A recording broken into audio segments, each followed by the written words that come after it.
রাজ্যে আজ প্রথম দফার নির্বাচন এবং সেই নির্বাচন আজ সকাল থেকেই যেমন একদিকে শুরু হয়েছে, তার পাশাপাশি আপনাদের জানিয়ে রাখি কোচবিহার, আলিপুরদুয়ার এবং জলপাইগুড়ি এই তিনটি কেন্দ্রে আজ সকাল থেকেই চলছে নির্বাচন প্রক্রিয়া যেমন একদিকে, তার পাশাপাশি রয়েছে উত্তেজনার খবরও। এবং কোচবিহারকে কেন্দ্র করে বারে বারে আমরা দেখেছি একাধিক অভিযোগ সামনে এসেছে এবং এবার একেবারে তৃণমূলের অস্থায়ী বুথ অফিস পুরানোর অভিযোগ সামনে এসেছে। কোচবিহারের তুফানগঞ্জ 2 নম্বর ব্লকের ঘটনা, বড়কোদালি 2 নম্বর পঞ্চায়েত এলাকার ঘটনায় অভিযোগ উঠেছে বিজেপির বিরুদ্ধে। এ বিষয়ে বিস্তারিত জানবো। ফোন লাইনে রয়েছেন আমাদের প্রতিনিধি সত্য সুন্দর ভট্টাচার্য। সত্য সুন্দর, আমরা দেখে এসেছি বারে বারে কিন্তু কোচবিহারের কে কেন্দ্র করে এই অভিযোগ পাল্টা অভিযোগের যে ঘটনা সামনে এসেছে, এবার বিজেপির বিরুদ্ধে ঠিক কি অভিযোগ করা হচ্ছে তৃণমূলের তরফ থেকে?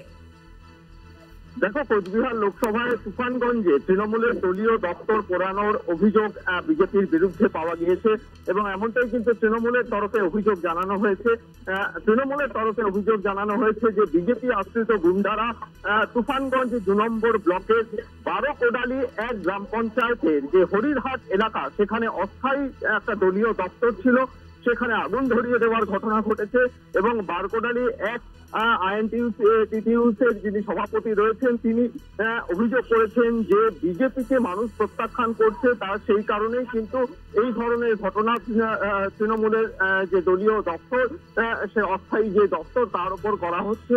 এই ঘটনা নিয়ে ইতিমধ্যেই কমিশনে অভিযোগ জানানো হয়েছে, গোটা ব্যাপারটি খতিয়ে দেখা হচ্ছে। এ বিষয়ে বিজেপির কি প্রতিক্রিয়া সত্য সুন্দর?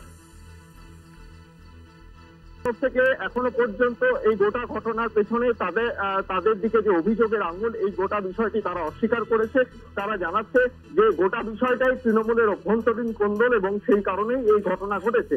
ফলে সব মিলিয়ে অভিযোগ এবং পাল্টা অভিযোগ, তুফানগঞ্জের এই দলীয় তৃণমূলের যে দলীয় দপ্তর রয়েছে সেই দলীয় দপ্তর পোড়ানোর অভিযোগ এবং পাল্টা অভিযোগ রয়েছে।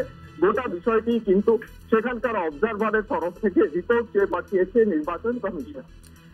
সত্য সুন্দর, আজ প্রথম দফার যে ভোট রয়েছে সেখানে আমরা জানি যে কোচবিহারে কিন্তু সব থেকে বেশি কোম্পানি কেন্দ্রীয় বাহিনী অর্থাৎ 112 কোম্পানি কেন্দ্রীয় বাহিনী মোতায়েন করা হয়েছে। সেক্ষেত্রে তারপরেও কিন্তু এইরকম অভিযোগ সামনে আসছে, সেক্ষেত্রে কেন্দ্রীয় বাহিনীর ভূমিকা কি দাঁড়াচ্ছে? দেখো, কেন্দ্রীয় বাহিনী যথাযথভাবে যাতে ব্যবহার করা হয় সেই লক্ষ্যে কিন্তু প্রথম থেকেই নির্দেশ ছিল নির্বাচন কমিশনের এবং সেই লক্ষ্যেই যে 3টি লোকসভা কেন্দ্রে নির্বাচন রয়েছে তার মধ্যে কোচবিহারে সবচেয়ে বেশি সংখ্যক কেন্দ্রীয় বাহিনী অর্থাৎ 112 কোম্পানি কেন্দ্রীয় বাহিনীকে মোতায়েন করা হয়েছে। যদিও বিষয়টির উপর একদমই ধন্যবাদ তোমাকে। আমরা কথা বললাম, আমাদের সঙ্গে ছিলেন সত্য সুন্দর ভট্টাচার্য।